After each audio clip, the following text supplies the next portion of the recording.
पत्नी कोई ट्रांसफर किए हैं, पत्नी के आधार पर जो पति अप्लाई किया है उसको एक को नहीं किए। पता नहीं इनको पतियों से क्या नफरत है। सत्र खत्म हो जाएगा तो तेजी से हम लोग उदार भाव से ही सारे स्थानांतरण को करेंगे। पत्नी के आधार पर पति ने जो स्थानांतरण दिया उसमें टच नहीं। शिकायत है या बात है तो डिस्ट्रिक्ट मजिस्ट्रेट या कमिश्नर या मुख्यालय में अपना आवेदन दे सकते हैं।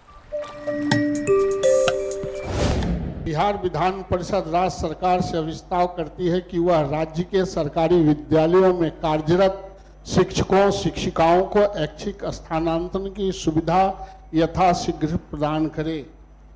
महोदय, अभी राज्य सरकार ने स्थानांतरण भी किया है। लगभग पति पत्नी के आधार पर 12,000 जो मुझे जानकारी है शिक्षकों को 10 से 12,000 इन्होंने किया है। लेकिन पत्नी कोई ट्रांसफर किए हैं, पत्नी के आधार पर जो पति अप्लाई किया है उसको एक को नहीं किए। पता नहीं इनको पतियों से क्या नफरत है। एक भी उसमें देखेंगे तो सब जो पति के आधार पर पत्नी अप्लाई की उसका स्थानांतरण इन्होंने किया, लेकिन पत्नी के आधार पर पति ने जो स्थानांतरण दिया उसमें टच नहीं किए। आप समानता का अधिकार है, आप ऐसा नहीं करें कि आप पत्नियों के ला दें या पति को उधरे छोड़ दें। महोदय, दूरी के आधार पर स्थानांतरण जो भी आपके दर्द को सरकार समझती है माननीय मंत्री जी। महोदय हम तो वापिस भी ले लेंगे। आपका आदेश आसन का निर्देश होगा तो हम कुछ बोलेंगे भी नहीं। आपका निर्देश सर्वोपरि है। मैं यह कहना चाहता हूं कि जो दूरी के आधार पर है लड़के और लड़कियों को, पुरुष और महिला को, उसको तत्काल इतना टाइम लगाएंगे 10,000 स्थानांतरण करने में, तो ये जो 1 लाख 1.5 लाख स्थानांतरण के लिए आए तो ये तो 2-4-5 साल लग जाएगा। इसलिए महोदय, कोई बिना भेदभाव के, महिला और पुरुष के बगैर भेदभाव के जो आपने निकाला है उसका स्थानांतरण तत्काल दूरी के आधार पर भी करें। और सरकार ने घोषणा भी किया है, काम भी लगाया है, सिर्फ हम महसूस करा रहे हैं महोदय।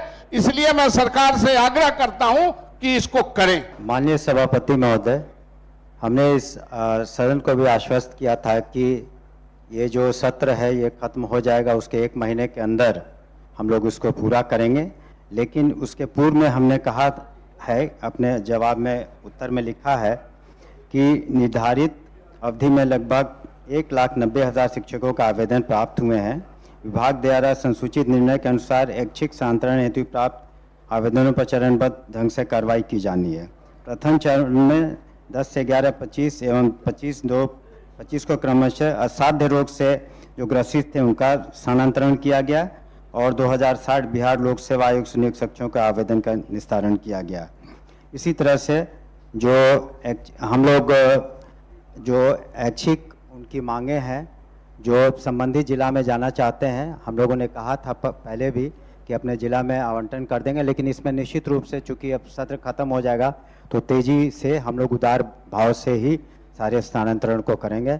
हम माननीय सदस्य को आश्वस्त करते हैं और साथ ही साथ ये भी बताना चाहते हैं कि अगर किसी भी शिक्षक या शिक्षिका को अगर जो स्थानांतरण पूरा हो जाता है, अगर किसी तरह की शिकायत है या बात है तो डिस्ट्रिक्ट मजिस्ट्रेट या कमिश्नर या मुख्यालय में अपना आवेदन दे सकते हैं। उस पर पुनः हम लोग विचार जरूर करेंगे। हम यह कह रहे हैं कि आप अभी तत्काल TRA 3 के आप शिक्षकों को पदस्थापन कर रहे हैं, और जब पदस्थापन कर देंगे तो सारा सीट भर जाएगा, और सीट भर जाएगा तो फिर उसको कहां लाइएगा।